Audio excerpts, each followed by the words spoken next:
One of the things so many of us can't wait to do again is see live shows. The performing arts have taken a tough hit during the pandemic, and even though there's light at the end of the tunnel, many of the most iconic stages and venues are going dark for good. Our Devin Dwyer looks at the efforts to save these spaces from going silent. They were some of the first to close and now are among the last to reopen. Neighborhood independent venues, like the places that I got my start, are at risk of closing forever. Music's biggest stars throwing support behind the live music halls and theaters that launched their careers, as nationwide those venues struggle to make a comeback. Music is a shared experience, or in its most optimized form is a shared experience, and so we miss that interaction. Grammy-nominated artist BT says nightclubs like Soundcheck in Washington, D.C. mean more than a paycheck. They're incubators of creativity and community. You are making your music in real time as people are responding to it. It's tough, man, because you're missing that kind of constructive feedback loop that makes the creative process so thrilling. Is this shared experience, you think, going to lead to like a rejuvenation of music creativity? This has certainly been a very productive time and a very insular time, too, for a lot of musicians. COVID's impact on the arts across America has been profound.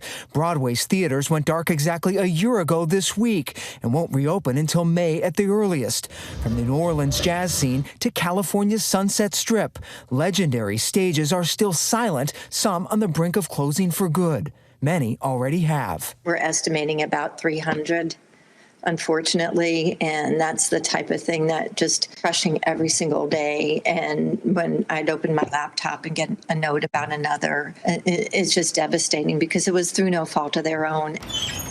While some states have slowly started to lift restrictions, for many venues it comes too late. The casualties have been mounting for months. In July, we were there as D.C.'s landmark 18th Street Lounge closed after 25 years. I'd be holding the truth if I told you that there was no emotional aspect to it. There was. But the business side decision was pretty clear-cut. Other venues like the U Street Music Hall tried to hang on with help from the government's PPP small business loans. We're literally the guy who was jogging and got hit by the meteor, like the 1 in a trillion chance. But in October, the club went under, an all too common scenario that has devastated local economies. It's hugely important for any community to have these types of venues open and vital. And they're vital to the economy, too. They're spending money in the restaurants, they're buying drinks, they're going shopping before they're staying in the hotels. So, yeah, that's why we're praying we all stay open. It's not just for us. Late last year, Congress approved $15 billion in relief for shuttered venues, what advocates call the biggest show of federal support for arts and culture in U.S. history. But the money has been slow to flow. It's extraordinarily dire still, because that money still has not flowed yet. And it's going to be tough as we wait. We don't know how long it's going to take. The Small Business Administration tells ABC News it does not have an exact date for when it will start accepting applications, but says as many as 30,000 venues could be eligible. At the Stone Church, a popular music hall in Brattleboro, Vermont, there's a cautious sense of optimism. I was able to shift a little bit more from kind of disaster thinking to future thinking and think of what we needed to do to get the venue ready to be safe and to be open. Owner Robin Johnson says he expects to stay closed until September. Hopeful by then he'll have received financial relief and a critical mass of concert goers will be vaccinated. If people start seeing live music outdoors and get closer together, they'll become more acclimated, and then once we move into the fall, we'll be able to move indoors and hopefully have a full capacity venue. When will it be safe for most people to go back to these venues at full capacity? I think in all likelihood, the mass gatherings at full capacity are probably not happening until 22 from what we see in terms of the data. Obviously, those nightclubs are a ton of fun, but they also are probably the places with the least amount of social distancing, the least ability to control the spread of infections. While restaurants and retail stores turn to delivery to stay afloat, live venues and many affiliated services have struggled to adjust their business models. Earlier this year, industry groups reached out to the White House pushing for empty venues to be hired as government vaccination sites. Others have staged empty events, like this one in the shadow of the U.S. Capitol, calling for more direct aid. But when you talk about live events themselves, you're talking about planners, designers, lighting and sound engineers, you're talking about florists, you're talking about caterers, you're talking about transportation, you're talking about rental companies. When you think about an event, the ecosystem goes all the way back technically to agriculture. In some places, that ecosystem is slowly bouncing back.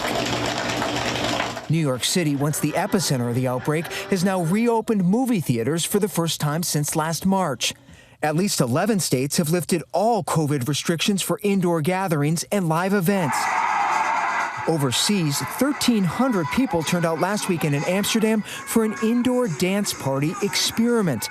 The government and events industry there expected to share the results around the world. You must be itching to get back out there. You looking at getting into any of those places? Well, we're getting those calls, honestly, right? So from folks that we work with, and I'm personally not ready yet. I'll be ready, I think, when, a lot more people are immunized and our numbers are way, way down. I mean, when you do get back into that nightclub, that studio, that concert hall, I mean, will it ever be back like it was, do you think? That's a very interesting and pretty profound question. I feel a lot of responsibility to my audience, and I want them to feel comfortable. I want to feel comfortable, and I do think over time we'll return to normal. But it's going to be a long, strange road to what that looks like. For ABC News, I'm Devin Dwyer in Washington.